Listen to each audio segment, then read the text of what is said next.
નવનિર્મિત દહેગામ તાલુકા પંચાયત કચેરીનું અંદાજે 3.35 કરોડના ખર્ચે તૈયાર થયેલ લોકાર્પણ. ગાંધીનગર જિલ્લાના દહેગામ તાલુકામાં વિકાસના વધુ એક સોપાન રૂપે નવનિર્મિત તાલુકા પંચાયત કચેરીનું વિધિવત રીતે લોકાર્પણ કરવામાં આવ્યું. અંદાજે 3.35 કરોડ ખર્ચે તૈયાર થયેલ આ ભવન તમામ અદ્યતન સુવિધાઓથી સજ્જ છે. દહેગામ તાલુકાના વિકાસમાં વધુ એક છોગું મેળવવા જઈ રહ્યું છે.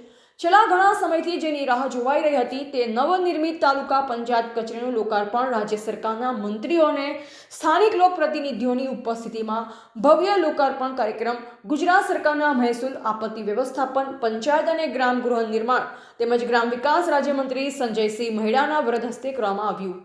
આ પ્રસંગે ગાંધીનગર કલેક્ટર મેહુલભાઈ દવે, દહેગામ ધારાસભ્ય બલરાજસિંહ ચૌહાણ, ગાંધીનગર જિલ્લા પંચાયતના પ્રમુખ શ્રીમતી શિલ્પાબેન પટેલ, ઉપપ્રમુખ શ્રીમતી પારસબેન બિહોલા, તાલુકા વિકાસ અધિકારી ડોક્ટર પંકજસિંહ મહેડા અને દહેગામ તાલુકા પંચાયતના પ્રમુખ અશોકભાઈ પટેલ, તાલુકા પંચાયત પરિવાર અને જિલ્લા પંચાયત તથા તાલુકા પંચાયતના સદસ્યો, સરપંચો સહિત મોટી સંખ્યામાં લોકો હાજર રહ્યા.